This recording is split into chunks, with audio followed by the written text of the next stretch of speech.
Jadi ternyata Ramadan itu mengajarkan kita untuk senantiasa menjalin silaturahim.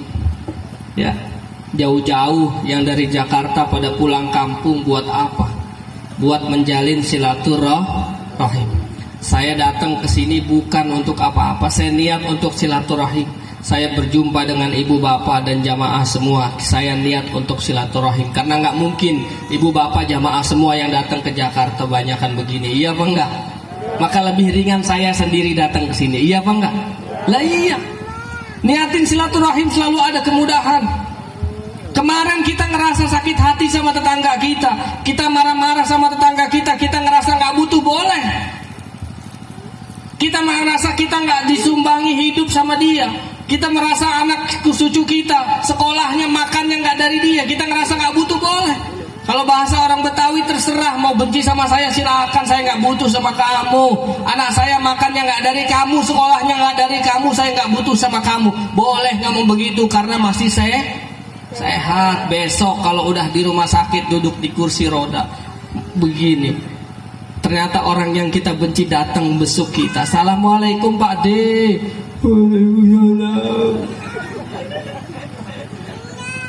Iya apa enggak? Kalau udah begitu kira-kira malu apa enggak, Pak?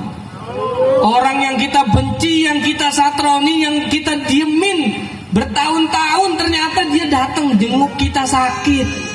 Dia doain kesembuhan buat kita, pas pulang dia ngamplopin ngasih duit buat kita. Malu apa enggak kira-kira? Malu. Kemarin kita sombong, kita ngerasa nggak butuh karena masih sehat.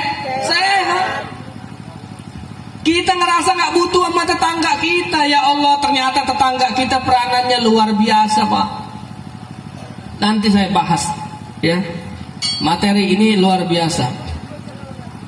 Itu saat sakit kita masih bisa lihat, kita masih bisa bilang makasih meskipun kata-katanya nggak jelas.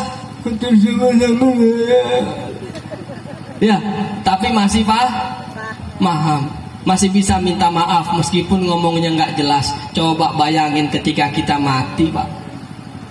Ketika jasad kita terbujur kaku di ruang tamu, ternyata orang yang kita benci, orang yang kita gedekin itu, ternyata orang yang kita diemin berbulan-bulan, bertahun-tahun itu, dia datang ke rumah kita, dia doakan jenazah kita. Ternyata orang yang kita sakiti hatinya, dia yang sibuk guntingin bendera putihnya, bendera kuning kita, dia guntingin kembangnya, pandannya dia siapin, bunga-bunganya, dia angkatin bak mandi mayat kita, dan ternyata pundak dialah yang mengantarkan keranda kita ke liang kubur kita. Kalau udah begitu mau bilang apa? Kalau kita mau bilang makasih, ntar orang bubar semua. Lagi dia angkat keranda, Pak De, makasih ya. Wah, ditinggal semua. Minimal kita butuh sama tetangga. Iya apa enggak? Ibu bapak dulu punya anak 4 orang, membesarkan anak udah besar, semuanya punya rumah tangga masing-masing. Ada yang ke Jakarta, ada yang ke Sumatera, ada yang ke Kalimantan. Iya apa enggak? Tinggal sepasang nih, ya, kakek-kakek, nenek-nenek, si Andi sama Mas Al. Ya, tinggal sepasang di rumah, kakek-kakek, nenek-nenek lagi berduaan. Karena anaknya jauh semua di perantauan. Ketika kakek-kakek, nenek-nenek ini sakit, yang lebih dulu tahu tetangga atau anak-anaknya? Tetangga. Kalau nggak punya duit, minjem duit ke tetangga atau ke anaknya dulu? Tetangga dulu. Kalau masak, nyium bau masakannya tetangga dulu atau anaknya dulu? Tetangga dulu. Kalau susah, kalau butuh apapun, pasti tetangga lebih dulu. Iya apa enggak? Kenapa kita tega nyakitin hati tetangga kita? Kenapa kita begitu sombongnya nggak mau minta maaf, apalagi nggak mau memaafkan tetangga kita? Iya apa enggak? Lah kita mesti butuh, Bu, sama tetangga, Pak. Kita mesti butuh sama tetangga. Itu masih hidup sehari-hari. Kata Rasulullah SAW ketika sahabat bertanya, ya Rasulullah, bagaimana kita tahu ini orang-orang baik apa bukan? Kata Rasul, gampang, tanya tetangganya. Kalau tetangganya bilang dia orang baik, berarti dia orang baik. Kalau kata tetangganya dia orang jahat, dia orang gak baik, berarti dia bukan orang yang baik. Karena yang paling tahu diri kita adalah tetangga kita. Ya, saudara kita jauh di mana-mana, anak kita jauh. Bahkan ketika orang tua sakit, ketika kita sakit diteleponin sama tetangga, "Mas, mbokmu sakit, bapakmu sakit." Apa yang dilakukan anaknya? Apakah langsung pulang bawa urusin orang tuanya? Enggak. Malah dia bilang apa sama tetangganya? "Pak Le, tolongin Pak Le, bawain ke rumah sakit aja. Saya nggak bisa ke sana. Nanti saya transfer duitnya, saya kirim duitnya." Yang repot siapa? Tetangga. Yang jagain di rumah sakit siapa?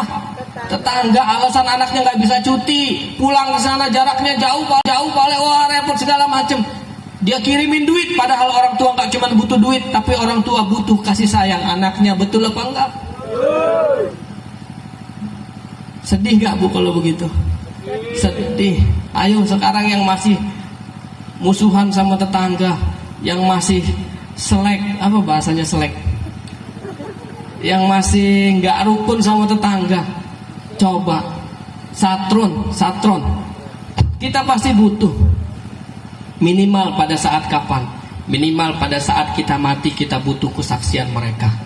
Kalau saya di Bintaro sana, di Jakarta, kalau ada yang meninggal itu disolatin jenazahnya, lalu kemudian amilnya bilang, "Bapak Ibu saksikan almarhum semasa hidup adalah orang yang baik-baik." Di sini gitu apa enggak Pak? Sama? Ditanya gitu kesaksiannya ya. Saya itu dulu waktu SD kelas 2, waktu itu tingginya masih kecil lah, segede botol kecap gitu ya. Itu saya ikut sholat mayat, saya bingung Pak. Saya ikut sholat mayat, kalau di sana nyolatin mayat itu diamplopin. Jadi yang datang sama keluarga yang meninggal dikasih amplop yang gak gede, 5.000, 10.000, tapi kan namanya anak-anak girang aja ya kan. Jadi kalau ikut sholat mayat, wah pulang sholat mayat dapat jajan gitu. Begitu saya sholat mayat, saya bingung. Amilnya bertanya, "Bapak Ibu saksikan bahwa semasa hidupnya almarhum adalah orang baik?" Baik, semuanya ditanya 3 kali, jawabnya baik. Padahal kita tahu yang mati tukang sabung ayam, yang mati gak pernah ke masjid, yang mati tatonya banyak, yang mati maboknya kuat. Tapi kenapa semua orang yang hadir bilang dia orang baik?